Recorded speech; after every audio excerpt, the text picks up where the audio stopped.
Point का एक move market ने डेफिनेटली मॉर्निंग के अंदर दिया। बाद में स्लो एंड स्टडी मार्केट ऊपर की ओर चलती गई और बाद में एक बड़ा सा मूव मार्केट ने आफ्टर 3 o'clock एक बड़ा सा अप मूव मार्केट ने दिया। सो इसलिए बहुत अच्छी मार्केट मैं कहूंगा नहीं, क्योंकि ये डेफिनेटली ये पुट लेने के बाद होता क्या है कि जब आप सुबह सुबह पुट ले लेते हो तो फिर आप थोड़े से बायस हो जाते हो पुट की तरफ। फिर ये जो अप मूव आता है फिर आप पुट लेने की कोशिश करते हो, यहां कहीं निकाल देते हो, फिर इस अप मूव में पुट लेते हो, फिर यहां कहीं निकाल देते हो और होता क्या है कि यहां तक आते आते आपको ऐसे कई बार इस तरीके के एक ये मूव, फिर इस तरीके का एक ये मूव, फिर इस तरीके का एक ये मूव, इस तरीके का एक ये मूव, इस तरीके का एक ये मूव, ऐसे आपको बहुत सारे मूव 5-6 मूव मिल जाते हैं। लेकिन उन 5-6 मूव के ऊपर ये अकेला मूव एक भारी पड़ जाता है, इसलिए ऐसी मार्केट बहुत ज्यादा अच्छी मैं कहूंगा नहीं। आइए बात करते हैं आगे मार्केट कहां पर कामकाज कर सकती है। सो डेफिनेटली देखिए मार्केट ने नया ऑल टाइम हाई लगाया है, मार्केट बहुत तेजी से अब की ओर जा रही है। अगर मैं आपको 5 मिनट के अलावा अगर मान लीजिए मैं आपको 45 मिनट या 1 आवर का चार्ट दिखाऊं, मार्केट ने फिर से क्या किया है, मार्केट ने एक अप मूव देने के बाद एक कंसोलिडेशन रेंज बना के और फिर अब उससे ऊपर निकलने के लिए एक रास्ता तय करने की कोशिश की है। मार्केट यहां पर 19,810 तक के टारगेट लगा सकती है अगर मार्केट इसी तरीके से कंटिन्यू चलती है। तो आइए बात कर लेते हैं हमें किस तरीके से मार्केट के अंदर काम करना चाहिए।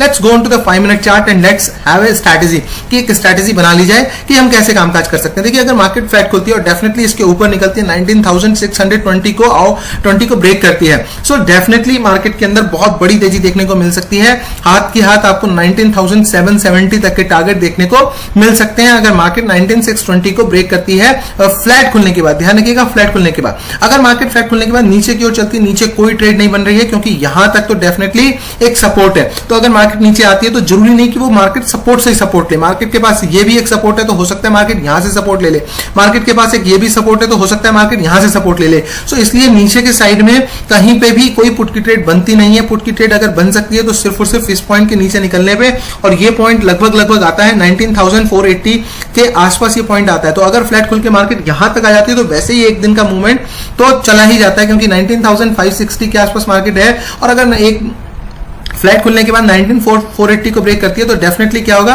कि बहुत बड़ा डाउनफॉल हम देख नहीं पाएंगे। हालांकि यस 10 से 20% क्वांटिटी के अंदर आई am interested in put only अगर यहां से भी मार्केट नीचे निकलती है तो, बट यहां तक मैं हर पॉइंट के आसपास, इस पॉइंट के आसपास 19,480 तक आई एम इंटरेस्टेड इन कॉल, और मैं यहां पर 19,465 सिर्फ और सिर्फ 15 पॉइंट का एक एसएल डाल करके मैं यहां पर कॉल की पोजीशन में ही बैठना चाहूंगा। इसके नीचे निकलने पर अगर 465 को भी मार्केट ब्रेक करती है तब मैं 20% क्वांटिटी के अंदर पुट की पोजीशन लेना चाहूंगा। तब यहां तक के टारगेट कहीं ना कहीं 380 तक के टारगेट हमको देखने को मिल सकते हैं। व्हाट अबाउट अगर मार्केट खुलती है गैप डाउन में? देखिए गैप डाउन अगर मार्केट खुलती है तो भी सेम सिनेरियो है। ये जो ट्रेंड लाइन बन रही है इस ट्रेंड लाइन तक मैं डेफिनेटली कॉल की पोजीशन को ही ढूंढूंगा, और अगर इसके नीचे मार्केट गैप डाउन खुल के निकलती है तो सेम स्ट्रेटेजी मेरी यहां पर रहेगी। देखिए as far as the buyers और सेलर्स कॉम्बिनेशंस और साइकोलॉजी इज अगर हम उसको देखें, सो उसको देखने से क्या पता लगता है कि मार्केट में यहां पे एक डाउनफॉल आया हल्का सा। फ्राइडे का दिन था, फ्राइडे के दिन में क्या हुआ कि यहां पर नीचे के पॉइंट के आसपास यहां पर हमने कहीं ना कहीं 19,450 के आसपास हमने क्या किया कि इसका मतलब रिटेल ट्रेडर ने यहां पर पुट खरीदने शुरू किया और स्लो एंड स्टडी मार्केट को ऊपर ले जाते गए। ये वाले पुट जो है होल्ड हो गए, ये सारे के सारे पुट होल्ड हो गए, और उसके बाद यहां पर कहीं ना कहीं 19,500 के पुट को भी होल्ड कर लिया गया। ये पुट भी होल्ड हो गए और उसके बाद मार्केट में बहुत तेजी से मूव आया, जो मूव में क्या हुआ कि 19,550 ये सारे के सारे क्या हो गए, ये पुट कैरी फॉरवर्ड हो गए, क्योंकि जब यहां पर मूव आया तो इतना टाइम मिला नहीं इनको स्क्वायर ऑफ करने के लिए, और ये क्या हो गए, ये सारे के सारे कैरी फॉरवर्ड हो गए।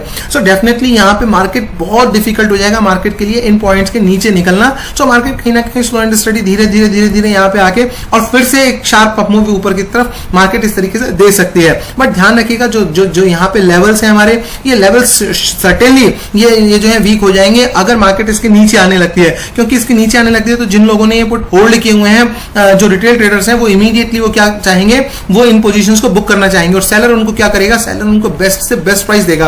और सेलर उनको बेस्ट से बेस्ट प्राइस कैसे देगा, जब मार्केट बहुत तेजी से नीचे की तरफ गिरने लगेगी तब वो उनको बेस्ट से बेस्ट प्राइस देगा, और वो इन सारे होल्ड की हुई पोजीशंस को क्या करना चाहेगा, वो इनको रिटेलर्स को यहां से बाहर निकालना चाहेगा। सो डेफिनेटली इसलिए अगर मार्केट कहीं ना कहीं 19,465 के नीचे चलने लगती है तो यहां पे गिरावट देखने को मिल सकती है। अदरवाइज फ्लैट खुलने के बाद मार्केट अगर 19,620 के आसपास को ब्रेक करती है, so I am interested in call only, और 19,770 तक के टारगेट हो सकते हैं। बट अगर मार्केट गैप अप खुलती है तो थोड़ा सा मैं प्राइस एक्शन देख के ट्रेड लूंगा, मैं इमीडिएटली कोई भी ट्रेड को अवॉइड करूंगा। सो थैंक यू दोस्तों, अगर आपको वीडियो अच्छा लगा please hit the like button and subscribe the channel. Thank you very much.